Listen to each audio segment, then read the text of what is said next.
Genesis Kapitulo 22. Inutusan ng Diyos si Abraham na ihandog si Isaac. Dumating ang panahon na sinubukan ng Diyos si Abraham. Tinawag niya si Abraham, at sumagot si Abraham sa kanya. Pagkatapos, sinabi niya, dalhin mo ang kaysa isa at pinakamamahal mong anak na si Isaac, at pumunta kayo sa lupain ng Moriah. Umakyat kayo sa bundok na ituturo ko sa iyo at ailay mo siya sa akin bilang handog na sinusunog. Kinabukasan, maagang nagsibak si Abraham ng mga kahoy na gagamitin sa paghahandog, at isinakay niya ito sa asno. Lumakad siya kasama si Isaac at ang dalawa niyang aliping lalaki papunta sa lugar na sinabi sa kanya ng Diyos.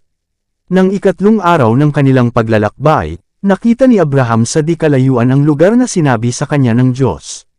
Kaya sinabi ni Abraham sa dalawa niyang alipin, dito muna kayo at bantayan ninyo ang asno, dahil aakyat kami roon para sumamba sa Diyos. Babalik din kami agad. Ipinapasa ni Abraham kay Isaac ang mga kahoy na gagamitin sa paghahandog, at siya ang nagdala ng itak at sulo. Habang lumalakad sila, sinabi ni Isaac, Ama. Sumagot si Abraham, Bakit anak? Nagtanong si Isaac, May dala po tayong sulo at panggatong pero nasaan po ang tupa na ihahandog? Sumagot si Abraham, Anak, ang Diyos mismo ang magbibigay sa atin ng tupang ihahandog.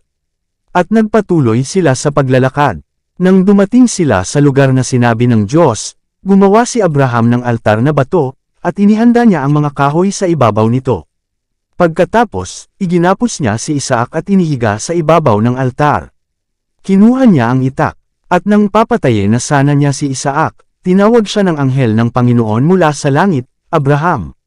Abraham, sumagot si Abraham, narito po ako. Sinabi ng anghel, huwag mong patayin ang anak mo. Ngayon, napatunayan ko na may takot ka sa Diyos dahil hindi mo ipinagkait ang kaysa isa mong anak. Paglingon ni Abraham, may nakita siyang isang lalaking tupa na ang sungay ay nasabit sa mga sanga ng kahoy, at hindi na ito makaalis. Kaya kinuha ito ni Abraham at inihandog bilang handog na sinusunog kapalit ng kanyang anak. Tinawag ni Abraham ang lugar na iyon na, naglalaan ang Panginoon. Ito ang pinagmulan ng kasabihang, sa bundok ng Panginoon may inilalaan siya. Muling tinawag ng anghel ng Panginoon si Abraham mula sa langit. Sinabi niya, ito ang sinasabi ng Panginoon, sumusumpa ako sa sarili ko na pagpapalain kita ng lubos dahil hindi mo ipinagkait sa akin ang kaysa isa mong anak. Bibigyan kita ng mga lahi na kasendami ng mga bituin sa langit at ng buhangin sa dalampasigan. Sasakupan nila ang mga lungsod ng kanilang mga kaaway. At sa pamamagitan ng iyong mga lahi, pagpapalain ko ang lahat ng bansa sa mundo, dahil sumunod ka sa akin. Pagkatapos nito, binalikan nila Abraham at Isaac ang kanilang mga alipin. At bumalik sila sa Beersheba at doon na nanirahan. Ang mga lahi ni Nahor. Pagkalipas ng ilang panahon, nabalitaan ni Abraham na ang kapatid niyang si Nahor ay may mga anak kay Milka, si Uz ang panganay. Sumunod si Boaz, Kemuel, ang ama ni Aram, Kist, Hazo, Pildas, Jidlaph at Bethuel. Silang 8 ay ang mga anak ni Nahor kay Milka. Si Bethuel ang ama ni Rebekah. May mga anak din si Nahor sa isa pa niyang asawa na si Reuma. Sila ay sina Tiba, Gaham, Tahas at Maaka.